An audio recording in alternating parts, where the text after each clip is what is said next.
अस्सलाम वालेकुम dear students, friends and my subscribers. Mohammad Nawaz Wadaich, political scientist. आज आपके लिए जिस वीडियो का अहतमाम किया गया है dates about senate which is the upper house of the parliament of Pakistan. तो इससे पहले जो है एक लेक्चर जो है आप पाकिस्तान के सेनेट के ऊपर सुन चुके हैं। उसमें पाकिस्तान के सेनेट की तश्कील के ऊपर बात हुई थी। आज भी कुछ ऐसी बातें हैं जिसमें सेनेट की तश्कील, उसकी फार्मेशन, उसके अरकान की जो क्वालिफ़िकेशन है and other terms and condition जो हैं उसके ऊपर बात होगी। और इसके बाद जो है 2 लेक्चर जो है कम अज़ कम सेनेट के ऊपर और होंगे, जिसमें एक लेक्चर के अंदर हम इसके तर्ज़ इंतखाब पर बात करेंगे कि 1973 के आइन के मुताबिक सेनेट के लिए कौन सा तर्ज़ इंतखाब जो है वो मखसूस किया गया है। और नेक्स्ट लेक्चर के अंदर जो है हम ये देखेंगे कि इस तर्ज़ इंतखाब में कौन सी खामियाँ पाई जाती हैं और इन खामियों को किस तरह दूर किया जा सकता है। और पाकिस्तान के अंदर जो सेनेट के जो इंतखाबात होते हैं उसमें जो ये ख़बरें आती हैं कि बहुत करप्शन हो रही है, बहुत बदनवानी हो रही है, अरकान की ख़रीदो फरोख्त हो रही है, हॉर्स ट्रेडिंग हो रही है और अरकान जो हैं वो अपनी वफ़ादारियाँ तब्दील करके वो अपना वोट जो है वो दूसरों को इस्तेमाल कर देते हैं।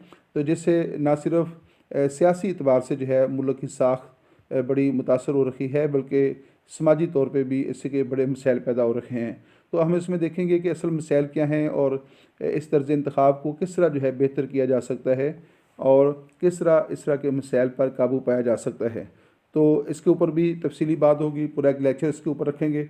और आज जो है हम सेनेट की जो तश्कील है, उसके अरकान की जो क्वालिफ़िकेशन है और सेनेट के अरकान की जो तादाद है और वक्तन फ़क्तन जो इसकी तादाद में रद्द-बदल होता रहा है उसके ऊपर भी बात करेंगे। तो आइए इस वीडियो का बाकायदा तौर पे आगाज़ करते हैं। Mohammad Nawaz Wadaich, political scientist, senate the upper chamber of the parliament of Pakistan. तो सेनेट क्या है? अगर आपसे डियर स्टूडेंट्स, अगर कोई आपसे पूछे कि व्हाट इज़ सेनेट, सेनेट क्या है, तो इसका जवाब जो है वो इस तरह दिया जा सकता है, the upper chamber of the parliament of Pakistan is called senate. यानी पाकिस्तान की पार्लियामेंट का जो ईवान बाला है डैट इज़ सेनेट। तो सेनेट जो है बुनियादी तौर पे एक कानून साज अदारा है और वो पाकिस्तान की जो पार्लियामेंट है या पाकिस्तान की जो लेजिस्लेचर है उसमें ईवान बाला की हैसियत रखता है। और ये लेक्चर जो है ये सेनेट के ऊपर, ये हमारा दूसरा लेक्चर है। इससे पहले आप एक लेक्चर जो है सेनेट के ऊपर सुन चुके हैं, उसकी वीडियो जो है वो अपलोड हो चुकी है। अगर आपने अभी तक वो वीडियो नहीं देखी तो ज़रूर देखिएगा, ताकि एक तसलसल के साथ आप सेनेट के ऊपर ये 4 या 5 वीडियो देखेंगे तो फिर उम्मीद है कि आपको सेनेट के मतलब जो है बहुत मुनासिब हद तक जो है वो उसकी मालूमात मिल जाएंगी और आपका कंसेप्ट जो है वो बेहतर हो जाएगा। नेक्स्ट देखते हैं, parliament is the federal and supreme legislative body of Islamic Republic of Pakistan. तो पार्लियामेंट क्या है, यानी पार्लियामेंट किसे कहते हैं? तो the legislature of Pakistan is called parliament. तो पाकिस्तान में चूँकि पार्लियामानी निज़ाम है और दुनिया भर के अंदर ऐसा ही रिवाज चल रहा है कि जहाँ कहीं पार्लियामानी निज़ाम हुकूमत होता है वहाँ की जो लेजिस्लेचर होती है, जो मुकन्ना होती है, उसको पार्लियामेंट का नाम दिया जाता है। यानी पार्लियामानी से, पार्लियामेंट्री सिस्टम से पार्लिमान या पार्लियामेंट्री सिस्टम। तो पार्लियामानी निज़ाम हुकूमत की वजह से पाकिस्तान की जो मुकन्ना है उसको पार्लियामेंट का नाम दिया गया है। यही चीज़ बरतानिया में भी पाई जाती है और यही चीज़ जो है, यही असूल इंडिया में भी जो है पाया जाता है। तो parliament is the federal and supreme legislative body. जो पार्लियामेंट है वो पाकिस्तान का एक वफाकी कानून साज अदारा है और सबसे आला कानून साज अदारा है अब इस्लामिक रिपब्लिक ऑफ पाकिस्तान। तो पाकिस्तान जो है उसको आइन के मुताबिक एक रिपब्लिक करार दिया गया है। यानी जिससे मुराद ये है कि रिपब्लिक ऐसी रियासत को कहते हैं जिसमें हेड ऑफ़ द स्टेट जो होता है वो मुंतखब होता है और वो मरूसी नहीं होता। और रियासती इदारे जो हैं बाकायदा तौर पे वो एक तहरीरी आइन के ज़रिए और कानून के ज़रिए चलाया जाता है उनका निज़ाम। तो ऐसी रियासतें जिनका हेड ऑफ़ द स्टेट मुंतखब हो, वो जमहूरी हो, वो रिपब्लिक कहलाती है। जैसा इंडिया भी एक रिपब्लिक है, पाकिस्तान एक रिपब्लिक है, अमेरिका भी रिपब्लिक है। लेकिन बरतानिया जो है उसको हम इसलिए रिपब्लिक शुमार नहीं करते क्योंकि बरतानिया में जो हेड ऑफ़ द स्टेट है विच इज़ द किंग, तो वो जो है वो मुंतखब नहीं होता बल्कि वो मरूसी होता है। इस तरह सऊदी अरब जो है उसको रिपब्लिक नहीं कहा जाता क्योंकि सऊदी अरब जो है वो उसका जो हेड है, उसका जो चीफ़ एग्जीक्यूटिव है या हेड ऑफ़ द स्टेट जो है वो मुंतखब नहीं होता, बल्कि वो भी मरूसी होता है। तो ऐसी रियासतें जिनका सरबराह रियासत मुंतखब होता हो उसको रिपब्लिक का नाम दिया जाता है। तो पाकिस्तान में भी चूँकि सदर बाकायदा तौर पे मुंतखब होता है, इसलिए पाकिस्तान एक रिपब्लिक जो है वो करार पाया है। सेनेट क्या है? What is senate? Senate is the upper house of the by cameral legislature of Pakistan. तो डियर स्टूडेंट्स, मैं आपको बताता चलूँ कि पाकिस्तान की जो पार्लियामेंट है वो बाई कैमरल है। 1973 के मुताबिक पाकिस्तान की पार्लियामेंट 2 ईवानों पर मुश्तमिल है। ऐसी parliament, there are 2 types of legislature. याद रखिएगा कि there are 2 types of legislature. The first type of legislature is unicameral and the second type is called bicameral. तो ऐसी मुकन्ना जो एक ईवान पर मुश्तमिल हो डेट इज़ कॉल्ड यूनिकैमरल, और ऐसी मुकन्ना जो 2 ईवानों पर मुश्तमिल हो डेट इज़ कॉल्ड बाईकैमरल। तो पाकिस्तान में जब 1956 में पहला आइन नाफुज हुआ और फिर 1973 के अंदर जो है दूसरा आइन जब नाफुज हुआ, तो दोनों दसातीर में यूनिकैमरल लेजिस्लेचर कैम की गई थी। लेकिन 1973 का आइन जब नाफुज किया गया तो उसमें पहले दोनों दसातीर के बरक्स जो है पाकिस्तान में पहली बार जो है वो एक बाई कैमरल लेजिस्लेचर जो थी वो कैम की गई थी। लेकिन एक बात याद रखिएगा, बहुत अहम बात है, वो बात ये है कि दुनिया भर में जहाँ भी वफाकी निज़ाम हुकूमत होता है तो वहाँ पर 2 ईवानी मुकन्ना यानी बाई कैमरल लेजिस्लेचर बहुत अहम ज़रूरत होती है। तो वफाकी निज़ाम हुकूमत जो है उसके लिए 2 ईवानी मुकन्ना को पसंद किया जाता है, बल्कि 2 ईवानी मुकन्ना वफाकी निज़ाम हुकूमत की कामयाबी की एक दलील समझी जाती है।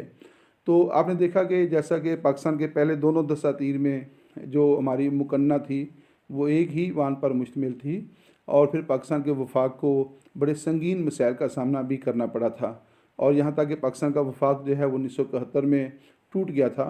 तो उसकी बहुत सारी वजूहात हो सकती हैं, लेकिन उसकी एक वजह ये हो सकती है क्योंकि उस वक़्त पाकिस्तान की जो पार्लियामेंट थी, जो लेजिस्लेचर थी, उसका एक ही ईवान था, और वफाक के अंदर जो है सूबों के मफादात के तहफ़्फ़ुज़ के लिए कोई ऐसा कानून साज अदारा नहीं था कि अगर जो सूबों को शिकायत हैं, जो सूबों के मसाइल हैं, उनके ऊपर बात करने के लिए या उन मसाइल को हल करने के लिए वफाक में कोई इदारा जो है मौजूद होता।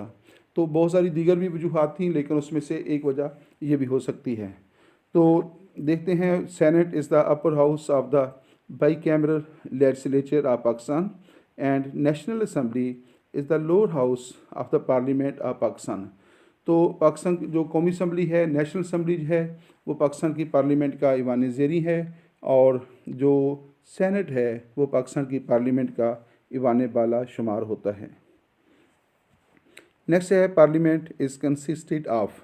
ये अहम बात है, बहुत अहम नुक्ता है, इसके ऊपर आप ज़रूर गौर कीजिएगा और इसको ज़हनशीन रखिएगा, इसको समझने की भी कोशिश कीजिएगा कि पार्लियामेंट जो है आम तौर पे हम ये ख्याल करते हैं कि पार्लियामेंट जो है वो कौमी असम्बली और सेनेट पर मुश्तमिल होती है। या हम अमेरिका की बात करते हैं, यहाँ बरतानिया की बात करते हैं, तो अगर हमसे पूछा जाए कि बरतानवी पार्लियामेंट जो है वो किस अदारे पर, उसके कौन कौन से अदारे हैं या किन अदारों पर मुश्तमिल है, तो हम कहते हैं कि बरतानवी पार्लियामेंट जो है वो दारुल अवाम और दारुल उमरा पर मुश्तमिल है। या पाकिस्तान की पार्लियामेंट जो है वो कौमी असम्बली और सेनेट पर मुश्तमिल है। लेकिन याद रखिएगा कि जो प्रेसिडेंट है, the president of Pakistan is also the part of parliament. तो 1973 के आइन के मुताबिक जो प्रेसिडेंट है सॉरी जो प्रेसिडेंट है वो पार्लियामेंट का हिस्सा है। That is the third chamber of parliament. होता क्या है कि पार्लियामेंट का बुनियादी तौर पे काम क्या है? बरतानवी पार्लियामेंट है उसका बुनियादी काम जो है कानून साजी करना होता है। तो जब भी कानून साजी के लिए कोई मसौदा पार्लियामेंट में पेश होता है तो एक मरले के अंदर वो ईवान ज़ेरी में पेश होगा, यानी कौमी असम्बली में पेश होगा। कौमी असम्बली उसका जायज़ा लेती है, उसकी हेयरिंग करती है, फिर उसकी मंजूरी देती है, और उसकी मंजूरी के बाद मसौदा जो है वो अपर हाउस के अंदर चला जाता है, यानी सेनेट में चला जाता है। और जब सेनेट के अंदर हेयरिंग होती है और फिर उसके ऊपर जो है वो मामला तय पाते हैं, और सेनेट से मंजूरी हासिल करने के बाद जो है मसौदा सदर के पास चला जाता है, और सदर के दस्तखतों के बाद मसौदा कानून बनता है।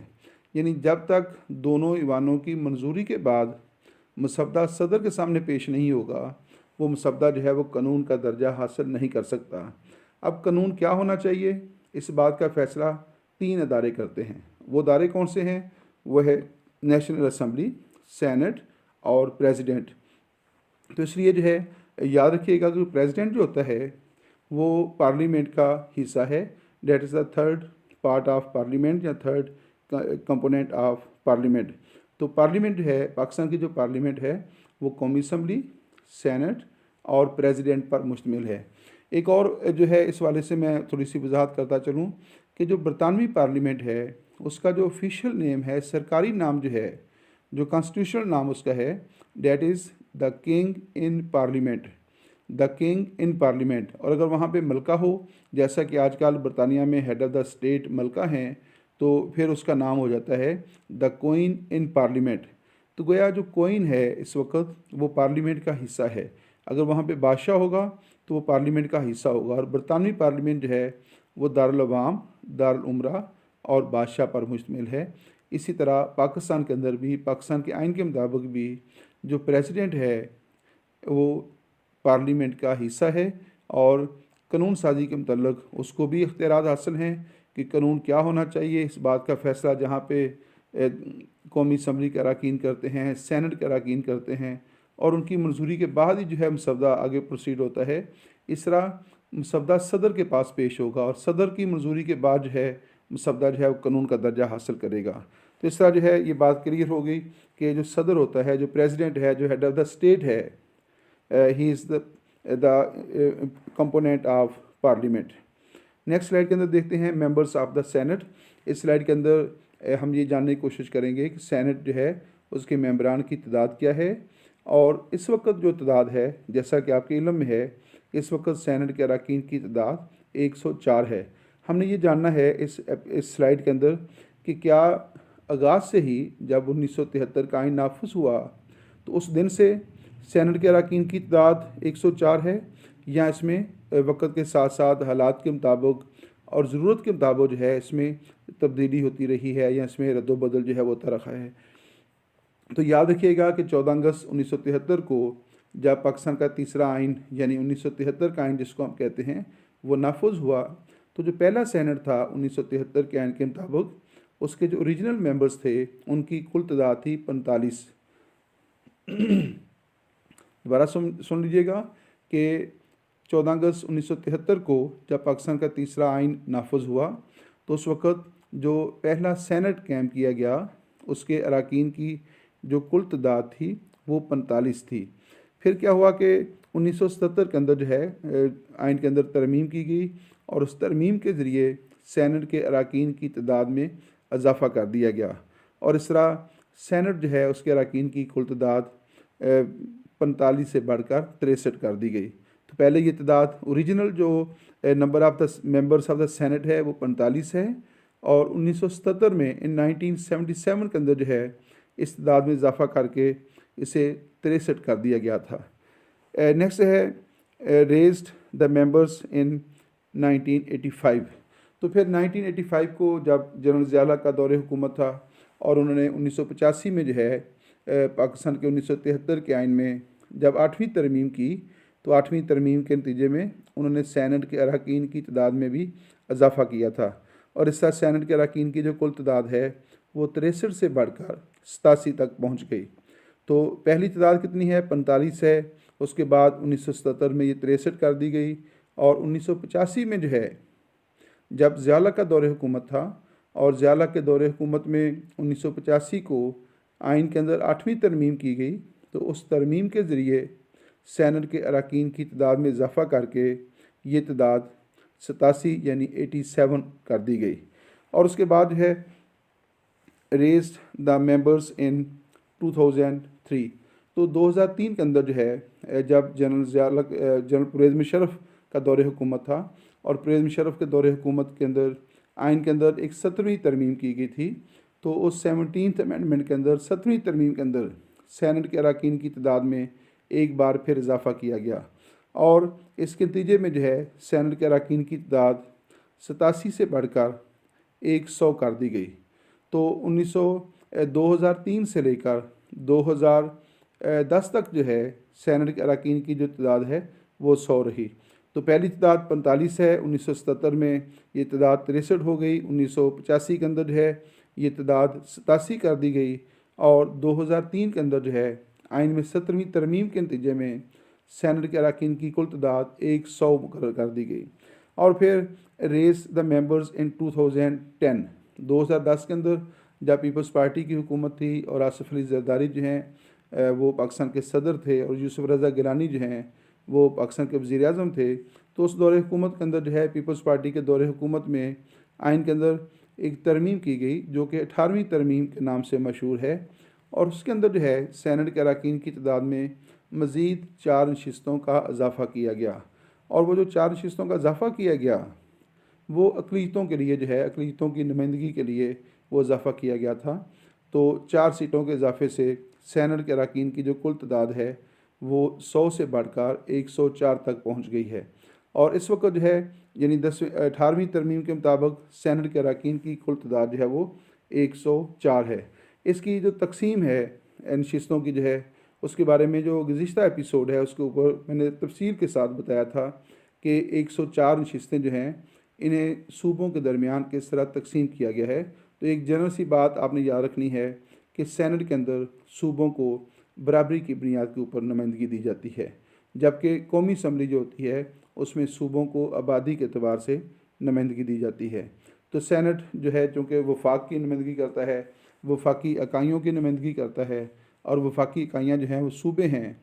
तो अमेरिका में भी जो है सैनेट जो है वो जो अमेरिका की जो वफाकी इकाइयाँ हैं उनकी नुमाइंदगी करता है, और तमाम इकाइयों को यानी तमाम जो अमेरिका की 50 स्टेट्स हैं उनको सैनेट के अंदर बराबर नुमाइंदगी दी गई है। तो पाकिस्तान के अंदर भी जो है सैनेट में सूबों को बराबरी की बुनियाद पे नुमाइंदगी दी जाती है, और हर सूबे की 23 नशिस्तें इस वक्त मुकर्रर हैं। नेक्स्ट देखते हैं क्वालिफ़िकेशंस।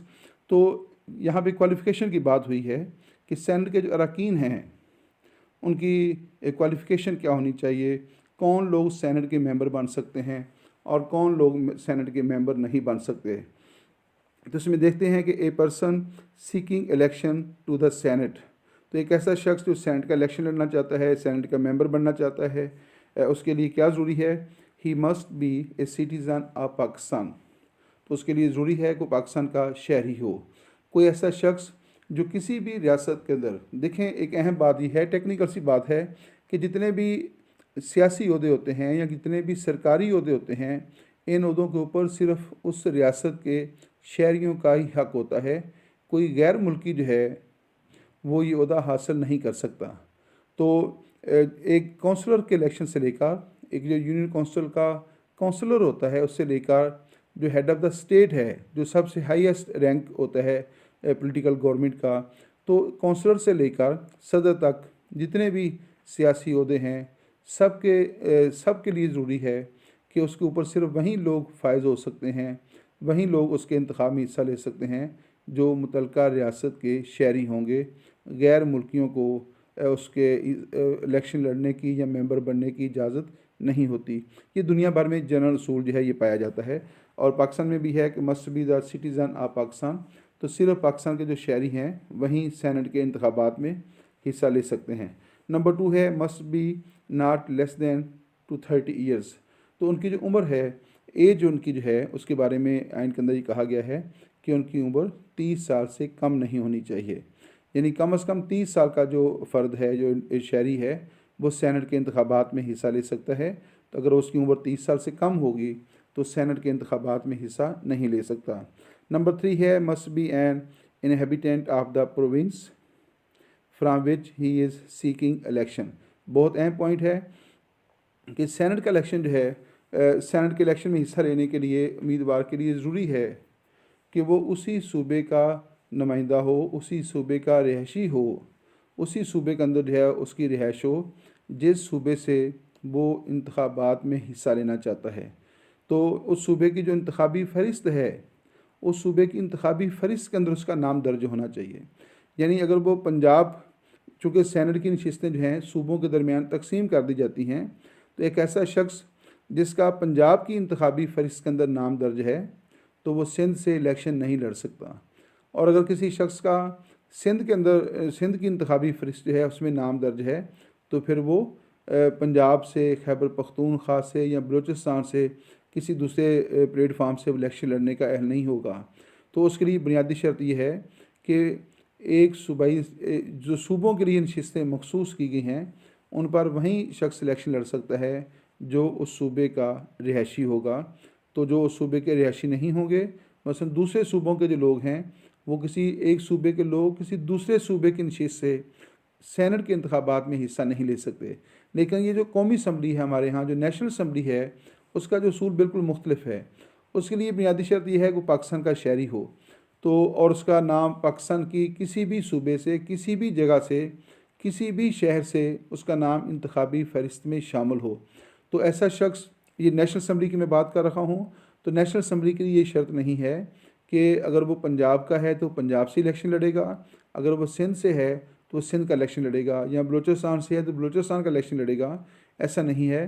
कौमी असम्बली के अंदर पाकिस्तान का जो शहरी जो जिसका नाम रजिस्टर है और वो इंतखाबी फहरिस्त में शामिल है, वो पाकिस्तान के किसी भी हिस्से से, किसी भी इंतखाबी हलके से इंतखाबात में हिस्सा ले सकता है। मसलन अगर एक शख्स जो है उसका तल्लुक़ सूबा पंजाब के साथ है या सूबा सिंध के साथ है, तो वो बलूचिस्तान से और खैबर पख्तूनख्वा से इंतखाबात में हिस्सा ले सकता है। तो अगर वो खैबर पख्तूनख्वा का शहरी है, खैबर पख्तूनख्वा से उसका तल्लुक़ है, वहाँ का रिहायशी है, तो फिर वो सिंध से इलेक्शन लड़ सकता है और वो पंजाब से इलेक्शन लड़ सकता है। जैसा कि अभी 2018 के इंतखाबात में जो है पाकिस्तान के जो मौजूदा वज़ीर आज़म इमरान खान हैं, उन्होंने पेशावर से जो है इलेक्शन लड़ा था। तो गोया एक सूबे का जो रिहायशी है वो दूसरे सूबे से इलेक्शन लड़ सकता है, लेकिन ये सहूलत सिर्फ़ कौमी असम्बली के इंतखाबात के लिए है, सैनेट के अरकान के लिए ये सहूलत नहीं है। लेकिन ये बात जो है वो थोड़ी सी अजीब सी है कि ऐसा होना नहीं चाहिए, ये इसमें जो है वो प्रॉब्लम्स हैं। तो बेहतर ये है कि सिर्फ़ मुतलका सूबे के लोगों को ही उन शिस्तों के ऊपर इलेक्शन लड़ने की इजाज़त जो है वो होनी चाहिए। और दूसरा जो हमारे यहाँ ये है कि एक शख्स जो है वो कई कई नशिस्तों से इलेक्शन लड़ता है और बाद में वो सारी नशिस्तें उसकी खाली हो जाती हैं, कोई एक नशिस्त रखता है। तो इसके ऊपर भी जो है वो गौर करना चाहिए, और जो इलेक्शन कमीशन है और जो हमारे अदारे हैं उनको इसके ऊपर गौर करना चाहिए कि ये तरीक़ेकार भी जो है मुनासिब नहीं है। किसी भी शख्स को एक से ज़्यादा इंतखाबी हलकों से इलेक्शन लड़ने की इजाज़त नहीं होनी चाहिए। लेकिन जो है ये जो हमारे सियासतदान हैं, ये अपनी सीटों को सिक्योर करने के लिए ये जो है वो तरीक़ेकार उन्होंने रखा हुआ है और इससे उनको जो है फ़ायदा होता है, लेकिन रियासत का इसमें भारी नुकसान होता है। बहुत भारी सरमाया जो है जो इन इलेक्शन के ऊपर ख़र्च हो जाता है, और फिर ये लोग जब सीट खाली करते हैं तो उससे क्या है कि वो सारा सरमाया जो है वो जो रियासत का सरमाया है वो ज़ाया हो जाता है। तो अभी हम जो सैनेट के जो अरकान हैं उनकी क्वालिफ़िकेशन की बात कर रहे थे कि कौन सा शख्स जो है वो सैनेट के इंतखाबात में हिस्सा ले सकता है। तो वो उसके लिए ज़रूरी है कि पाकिस्तान का शहरी हो, उसकी उम्र 30 साल से कम ना हो, और वो उसी सूबे का रिहायशी हो जहाँ से वो इंतखाबी सैनेट के इंतखाबात में हिस्सा लेना चाहता है। नेक्स्ट है उसी से रेलिवेंट है क्वालिफ़िकेशन फॉर टेक्नोक्रेट्स। तो जो सैनेट की जो नशिस्तें हैं, एक सूबे के लिए जो नशिस्तें मखसूस की गई हैं, मैं उनकी दोबारा मुख्तसर तौर पे एक वजाहत कर दूँ कि टोटल नशिस्तें हैं 23 सीटें हैं सैनेट की हर सूबे के लिए। तो उन 23 सीटों में से जो 14 नशिस्तें होती हैं वो जनरल नशिस्तें कहलाती हैं, 4 नशिस्तें ख़वातीन के लिए मखसूस हैं, और 4 नशिस्तें जो हैं वो टेक्नोक्रेट्स के लिए, स्कॉलर्स के लिए, उलमा कराम के लिए मखसूस हैं। और हर सूबे में एक नशिस्त जो है वो उसके लिए अक़लियतों के लिए रखी गई है। तो जो टेक्नोक्रेट्स हैं उनकी जो शराइत हैं वो जो आम अरकान हैं उनसे बहुत मुख्तलिफ हैं, यानी जो जनरल नशिस्तें हैं उनसे मुख्तलिफ जो हैं वो शराइत जो हैं वो टेक्नोक्रेट्स के लिए रखी गई हैं। तो those dealing election in seats reserved for technocrats have at least 16 years of education and 20 years of experience including achievements at national and international level। तो मैं आपको बताता चलूँ कि हु इज़ टेक्नोक्रेट। टेक्नोक्रेट किसे कहते हैं? टेक्नोक्रेट से मुराद ऐसा शख्स होता है जिसने किसी यूनिवर्सिटी से बाकायदा तौर पर 16 साल की तालीम हासिल की हो, और दूसरे नंबर के ऊपर जो है उसने किसी ख़ास शोबे के अंदर अपनी स्पेशलाइजेशन जो है मुकम्मल की हो। तो सिर्फ उसकी 16 साल की तालीम ना हो, बल्कि वो किसी ख़ास शोबे के अंदर खुसूसी महारत भी रखता हो, चाहे वो कानून के अंदर हो, साइंस के अंदर हो, स्पोर्ट्स के अंदर हो, वो मज़हब के अंदर हो सकती है, वो ज़िंदगी के किसी भी शोबे के बारे में हो सकती है, वो मुआशियात के अंदर हो सकती है। तो किसी भी शोबे के अंदर जो है उसको खुसूसी महारत जो है वो हासिल हो। और फिर 20 साल जो है उसको अमली ज़िंदगी में तजर्बा हासिल हो, अमली ज़िंदगी गुजारने का तजर्बा हासिल हो। तो ऐसा शख्स जो 16 साल की बाकायदा तालीम रखता हो, किसी ख़ास शोबे के अंदर उसने स्पेशलाइजेशन कर रखी हो, और गुज़िश्ता 20 साल से जो है उसने जो है वो उसको जो है अपने शोबे के अंदर काम करने का तजर्बा हासिल हो, और उसकी जो खिदमात हैं उन्हें कौमी सतह पर और बैनुल अक़वामी सतह पर जो है वो तस्लीम भी किया गया हो। तो ऐसे शख्स को टेक्नोक्रेट कहते हैं। तो जो टेक्नोक्रेट्स हैं उनके लिए जो शराइत हैं वो ये अलहदा तौर पे शराइत हैं, ये आम अरकान के लिए शराइत नहीं हैं। ये जो शर्त है जो एजुकेशन की जो शर्त है ये सिर्फ टेक्नोक्रेट्स के लिए है। जनरल अरकान जो है उनके लिए कोई ऐसी कंडीशन नहीं है। ये बड़ी दिलचस्प बात है कि जो हमारा कानून साज अदारा है, जो हमारा सबसे बड़ा सुप्रीम जो है वो लॉ मेकिंग इंस्टीट्यूशन है, उसके अरकान के लिए एजुकेशन की कोई शर्त जो है वो नहीं रखी गई। ये बहुत दिलचस्प है, बड़ा अजीब सा भी है कि हम एक छोटे से मुलाज़म को भर्ती करते हैं और उसके लिए भी ज़रूरी होता है कि उसकी क्वालिफ़िकेशन हो, चाहे उसको उसकी ज़रूरत हो या ना हो, तो उसके लिए भी एक तालीमी मेयार मुकर्रर किया जाता है कि कम अज़ कम इतना मेयार ज़रूर होता है, उसमें लिखा होता है कि वो कोई एक ज़ुबान पढ़ सकता हो या लिख सकता हो। लेकिन जो हमारे नेशनल असम्बली के अरकान हैं, जो हमारे कौमी असम्बली के अरकान हैं, और जो हमारे सेनेटर जो हमारे सूबाई असम्बलियों के अरकान हैं, उनके लिए ऐसी कोई शर्त नहीं रखी गई कि उनके लिए हो कि कम अज़ कम उनकी क्वालिफ़िकेशन मैट्रिक हो, इंटर हो या ग्रेजुएट हो, या फिर वो एमए या पीएचडी लोग हों। तो इस तरह उनकी कोई शर्त नहीं रखी गई। अलबत्ता परवेज़ मुशर्रफ के दौरे हुकूमत में जब आइन के अंदर 17वीं तरमीम की गई थी तो उसके अंदर ये शर्त रखी गई थी कि जो मेंबर हैं उनके लिए कम अज़ कम ग्रेजुएट होना ज़रूरी है, कि उनकी क्वालिफ़िकेशन कम अज़ कम बीए बीएससी के बराबर हो। तो उससे फिर बहुत सारे मसाइल पैदा हुए और आज तक उसके असरात जो हैं ये हमारे सियासतदान भुगत रहे हैं। तो इसके ऊपर भी जो है हुकूमत को और जो सियासी इदारे हैं उनको गौर करना चाहिए कि क्वालिफ़िकेशन ज़रूर होनी चाहिए ताकि बेहतर से बेहतर लोग जो हैं वो सामने आ सकें। यहाँ पे इस वीडियो का अख्ताम होता है।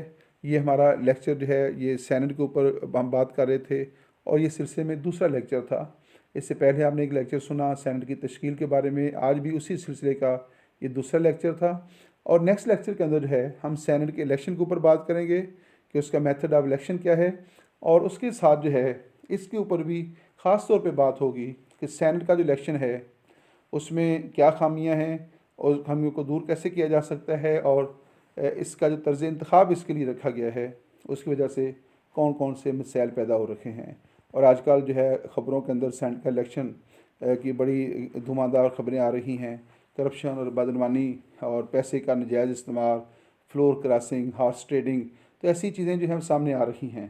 तो अगर इस सतह का जो रियासती इदारा है उसके अंदर करप्शन का ये मियार होगा, ये लेवल होगा और इस कदर मसाइल होंगे, तो बाकी जो अदारे हैं उनको किस तरह बेहतर किया जा सकता है। तो इस वाले से जो है एक लेक्चर इंशाल्लाह हम करेंगे। तो एक पहले हम इसके तर्ज़ इंतख़ाब के ऊपर बात करेंगे, और उसके बाद जो है सेनेट के इलेक्शन के अंदर जो करप्शन होती है, बदनवानी होती है, और माशरे के ऊपर जो उसके असरात होते हैं उसके ऊपर भी इंशाल्लाह बात करेंगे। अल्लाह ताला आपको आसानियाँ अता फ़रमाए और आसानियाँ तक़सीम करने की तौफ़ीक अता फ़रमाए। अल्लाह हाफ़िज़।